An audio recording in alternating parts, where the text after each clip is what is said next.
ನೀವು ಕಳೆನ ನಾಶ ಮಾಡಬೇಕು ಅಂತ ಹೇಳಿ ಕಳೆನಾಶಕವನ್ನ ಹುಡುಕ್ತಾ ಇದ್ದೀರಾ.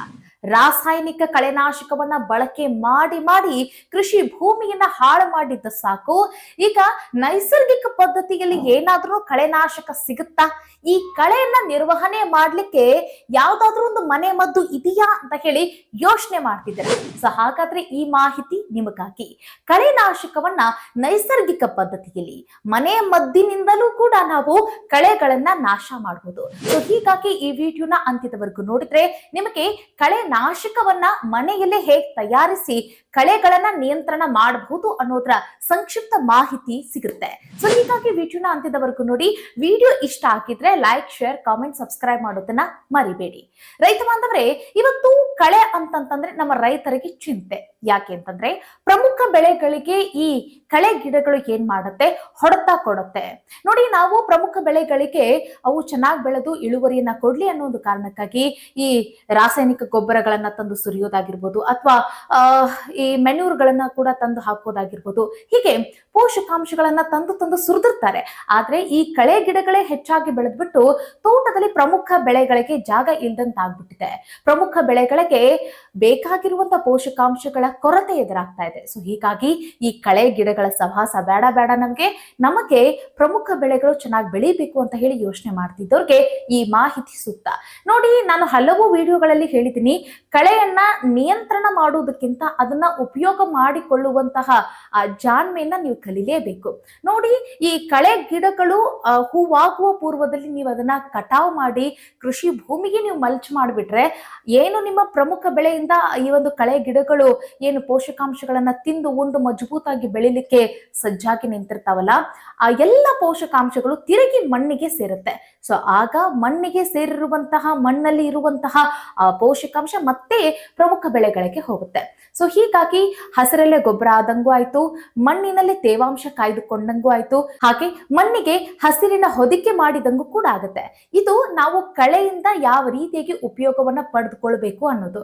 ಕೆಲವರು ಇರ್ತಾರೆ ಏನಂತಂದ್ರೆ, ಈ ಕಳೆ ಗಿಡಗಳು ಬೇಡವೇ ಬೇಡಪ್ಪ, ನಮಗೇನಂತಂದ್ರೆ ಇದರಿಂದ ನಮ್ಗೆ ಮುಕ್ತಿ ಸಿಕ್ಕರೆ ಸಾಕು, ಏನ್ ಮಾಡೋದು ಅಂತ ಕೇಳೋರಿಗೆ ಈಗ ಒಂದು ಟಿಪ್ ಇದೆ ನೋಡಿ. ನೀವು ರಾಸಾಯನಿಕ ಕಳೆನಾಶಕಗಳನ್ನ ನಿಮ್ಮ ತೋಟದಲ್ಲಿ ಬಳಕೆ ಮಾಡಿ ನೀವೇನಾದ್ರೂ ಕಳೆಯನ್ನ ನಿಯಂತ್ರಣ ಮಾಡ್ಲಿಕ್ಕೆ ಹೋದಾಗ ಏನಾಗುತ್ತೆ, ಕಳೆ ನಿಯಂತ್ರಣ ಆಗುತ್ತೋ ಇಲ್ವೋ, ಆದ್ರೆ ನಿಮ್ಮ ಕೃಷಿ ಭೂಮಿಗೆ ಆ ಕಳೆನಾಶಕ ಸೋಕಿದಾಗ ಏನಾಗುತ್ತೆ, ತೋಟದ ತುಂಬೆಲ್ಲ ವಿಷ ಆಗ್ಬಿಡುತ್ತೆ. ತೋಟದ ಒಳಗಡೆ ಇರುವಂತಹ ಎರೆಹುಳುಗಳು, ಸೂಕ್ಷ್ಮಾಣು ಜೀವಿಗಳೆಲ್ಲ ಸತ್ತೋಗ್ಬಿಡುತ್ತೆ.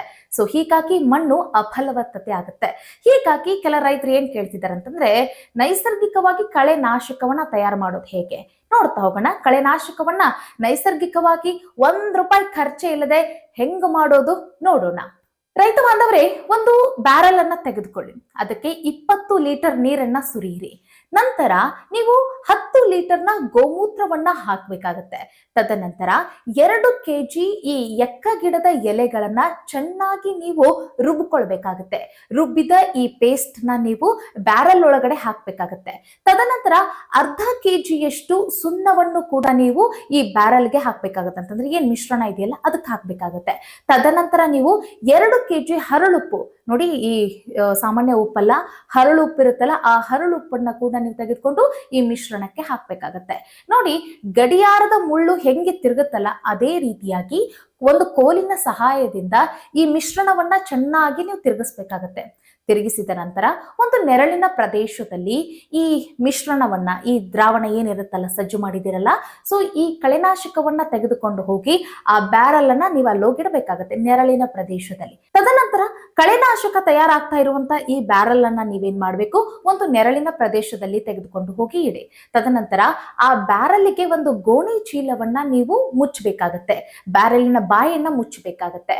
ಒಂದು ವಾರದ ಕಾಲ ನೀವು ಅದನ್ನ ನೋಡ್ಲಿಕ್ಕೂ ಹೋಗ್ಬೇಡಿ, ಮುಟ್ಲಿಕ್ಕೂ ಹೋಗ್ಬೇಡಿ, ಮತ್ತೆ ಅದನ್ನ ತೆಗೆದು ಹೋಗಿ ನೋಡುವಂತ ಪ್ರಯತ್ನವನ್ನು ಕೂಡ ಮಾಡ್ಲಿಕ್ಕೆ ಹೋಗ್ಬೇಡಿ. ಒಂದ್ ವಾರ ಹಂಗೆ ಇಟ್ಟುಬಿಡಿ.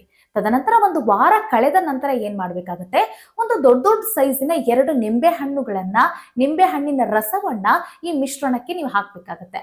ಹಾಗೆ ಕಳೆ ಗಿಡಗಳು ಕೂಡ ನಿಯಂತ್ರಣಕ್ಕೆ ಬರುತ್ತೆ. ನಿಮ್ಮ ತೋಟದಲ್ಲಿ ದಿನೇ ಕಳೆದಂತೆ ಈ ಒಂದು ಪ್ರಯತ್ನವನ್ನ ನಿಮ್ಮ ತೋಟದಲ್ಲಿ ನೀವು ಮಾಡ್ತಾ ಹೋದಂತೆ ಆಗ ಈ ಕಳೆ ಗಿಡಗಳ ಸಂಖ್ಯೆ ಕಡಿಮೆ ಆಗುತ್ತೆ, ಕಳೆ ಗಿಡಗಳು ನಿಮ್ಮ ತೋಟದತ್ತ ಮುಖ ಮಾಡೋದಿಲ್ಲ.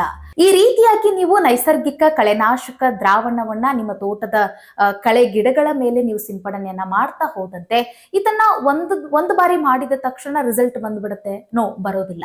ಸೊ ಇದನ್ನ ನೀವು ಕ್ರಮೇಣವಾಗಿ ಹೀಗೆ ಮಾಡ್ಕೊಂಡು ಹೋದಂತೆ ನಿಮಗೆ ಒಂದು ರಿಸಲ್ಟ್ ಅಂತ ಸಿಗುತ್ತೆ. ಸೊ ಹೀಗಾಗಿ ನೈಸರ್ಗಿಕ ವಿಧಾನದಲ್ಲಿ ನಿಮ್ಮ ಕೃಷಿ ಭೂಮಿಯನ್ನು ಕೂಡ ಫಲವತ್ತುಗೊಳಿಸಿಕೊಂಡು ನೀವು ಈ ವಿಧಾನದಲ್ಲಿ ಕಳೆಯನ್ನ ನಿಯಂತ್ರಣ ಮಾಡ್ಕೊಳ್ಳಿಕ್ಕೆ ಇದೊಂದು ಸರಿಯಾದ ಸೂಕ್ತವಾದಂತ ವಿಧಾನ ಅಂತ ಹೇಳಲಿಕ್ಕೆ ಇಷ್ಟಪಡ್ತೀನಿ. ಸೊ ಹೀಗಾಗಿ ₹1 ಖರ್ಚಿಲ್ಲದೆ ಮನೆ ಮದ್ದಿನಲ್ಲೇ, ಯಾವುದೇ ರೌಂಡ್ ಅಪ್ ಬೇಡ, ಇನ್ನೊಂದು ಯಾವುದೋ ಕಳೆನಾಶಕ ಬೇಡವೇ ಬೇಡ, ರಾಸಾಯನಿಕದ ಸಹವಾಸ ಇಲ್ಲದೆ ಮನೆಯಲ್ಲೇ ತಯಾರಾಗುವಂತ ಈ ಕಳೆನಾಶಕಗಳನ್ನ ನೀವು ಬಳಕೆ ಮಾಡೋದ್ರಿಂದ ಈ ಎಲ್ಲ ಉಪಯೋಗ ನಿಮಗೆ ಸಿಗುತ್ತೆ.